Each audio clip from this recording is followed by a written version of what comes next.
An astonishing admission by the Roman Catholic Church. They run the CIA. Did you know the CIA is also dubbed Catholic Intelligence Agency?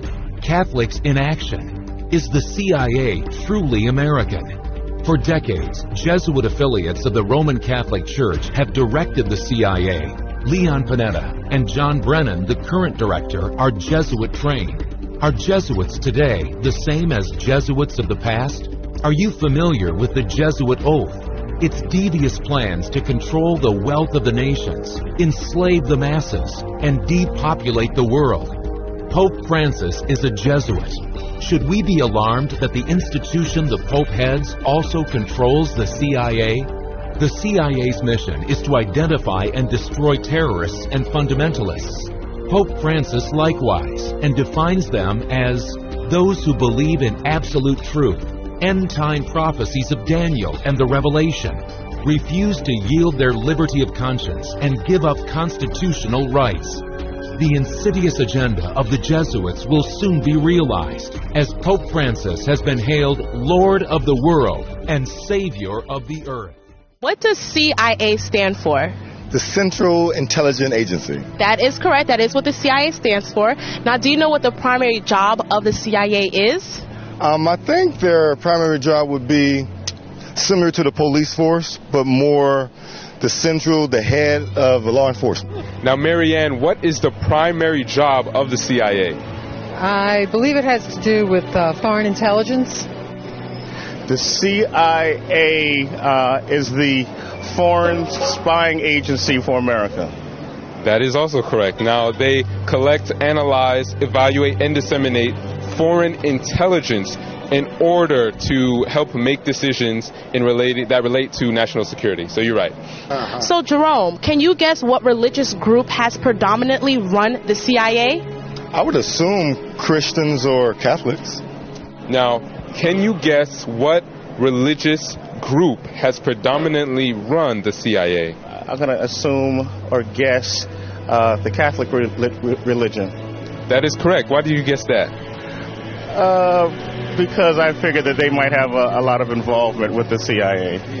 Now, the CIA has been predominantly run by Roman Catholics, and a high percentage of them have been members of the Jesuit Society. Yes. So, do you know who Jesuits are, Marianne?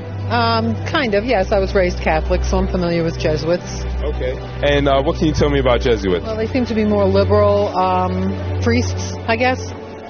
All right, so they are a male congregation in the Roman Catholic Church, as you know. And so what we're going to do is just read the Jesuit oath, okay? So have you follow along. It says, I furthermore promise and declare that I will, when opportunity present, make and wage relentless war, secretly or openly, against all heretics. I will hang, waste, boil, flay, strangle, and bury alive. Rip up the stomachs and wombs of their women in order to annihilate forever their terrible race. So, Lucas, what are your thoughts on the Jesuit oath? Well, based on that oath, I'm not too fond of the group. I haven't really looked into what else they claim to stand for, but it's kind of concerning to have a group, like you said, so involved in central intelligence and everything, and being so motivated by these values. So what are your thoughts on the Jesuit oath? The Jesuits are pretty bad people. Sounds like they want to kill people. That's not a good thing, is it? Based on the Jesuit oath, the excerpt that we just read, what are your thoughts on Pope Francis being so impactful in social and political issues? I think that we should keep our, separation of state and church. I believe that, the Pope should stick to his religious issues, and then the government needs to handle the government issues. So now, based on the Jesuit oath, because Pope Francis is a Jesuit, right? How do you feel about Pope Francis being so impactful in political and social issues? I feel that's a sign of prophecy.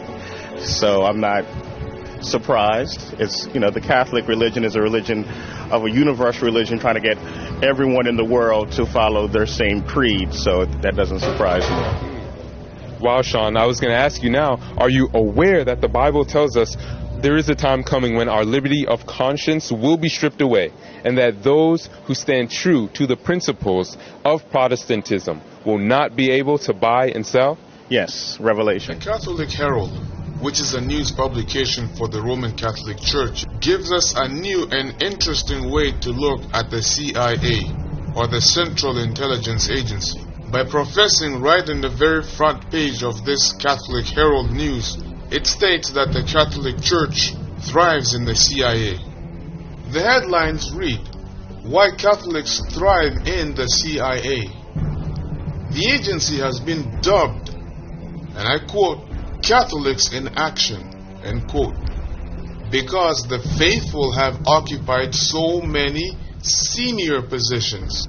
This, ladies and gentlemen, is a plain easy giveaway, and it should not take a rocket scientist or anyone with great qualifications to understand that the Roman Jesuits, or should I say the Vatican, is the one that runs the Central Intelligence Agency. Make some very interesting notes here. Make note that the CIA thrives in the United States of America. It has the seal of the United States and the symbol of the United States right on it. The eagle is right there. Secondly, make note, the Jesuit order thrives primarily at the Vatican. However, what you need to understand is that the Jesuit order is a secret police for the Vatican. And what they have done is they have successfully infiltrated every other governmental structure in the world today. But they will disguise themselves as Roman Catholics, and that is because they are Roman Catholics. Just as you have Joe Biden, he is the first Roman Catholic Vice President of the United States of America. While he is the very first Vice President who is a Roman Catholic, we also have the very first Jesuit Roman Catholic leader, the Pope, Pope Francis. In case you missed it, let me go back and repeat myself again so you will understand exactly what I'm telling you. These Jesuits, though they infiltrate other governmental structures, they simply will never tell you that they are Jesuits, but they will tell you that they are simply Roman Catholics. Their allegiance belongs to the Pope. These so-called Roman Catholics, they are Jesuits, especially the ones who are in political structures or in judicial positions of power. The United States of America is run by Jesuits. They used the order of the Masons as scapegoats. The majority of people, the minute they hear the words Freemason, they automatically think the most evil secret society. But when they hear Jesuits, they think, oh, Pope Francis is a Jesuit. He's a good person. He's a Roman Catholic. I think the Jesuits are connected to the Roman Catholics. They have hospitals and schools and many other good institutions, so they're not that bad. But that's how they operate. They operate in a very subtle way. The evidence for this is that we see a reflection between America and the Vatican. The United States Capitol is designed to resemble the Vatican. The obelisk in the United States of America also is a direct reflection of the obelisk of Rome and the Vatican. The symbols of sun worship within the Freemasons and within the Jesuit order, it's all the exact same. Going back to the CIA, when we look at the symbol of the CIA, the United States seal, what we also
NSA's mass surveillance of American citizens, it's easy to forget the other countries that are taking a page out of the agency's spy book. Just this past weekend, it was revealed that in 2008, Australia's surveillance agency shared information about the country's citizens with its most trusted intelligence partners. Perhaps the most concerning part of this recently leaked Snowden document was the discussion between these allies over whether or not to share the medical, legal, and religious information of Australian citizens. But this story is just a microcosm of the larger international spying cabal working together to peer into every nook and cranny of the world. So who exactly are these peeping partners? Well, they call themselves the Five Eyes, a partnership made up of intelligence agencies in 5 English-speaking countries: the US, the UK, Australia, Canada, and New Zealand. And just like the Eye of Sauron, eyes see all, which is an especially appropriate analogy since The Lord of the Rings was filmed in New Zealand. But I digress. You see, the Five Eyes Agreement has been around since the end of World War II, but it was so secret that the program wasn't even disclosed to the public until 2005. On the surface, this treaty is just a friendly agreement between allied nations that is essential to stopping global terrorism. But thanks to the Snowden leaks, we now know just what an asinine agreement it's actually being used for: industrial espionage and circumventing those pesky laws that prohibit warrantless surveillance of a country's own citizens. In theory, these nations are not allowed to spy on each other's people, but we all know rules are meant to be broken. In 2007, the NSA analyzed and retained any British citizen's mobile phone number, email, and IP address swept up in its enormous dragnet. Another memo dated from 2005 shows that the NSA was working on a procedure to spy on the other 4 countries. And while one sentence in the memo states that the US and UK will not explicitly target each other, the very next sentence says governments reserve the right to spy on each other's citizens when it's in the best interest of each nation. Well, that's not open to interpretation at all. Look, I think it's clear at this point that the myth of the American empire exporting freedom and democracy really means exporting surveillance.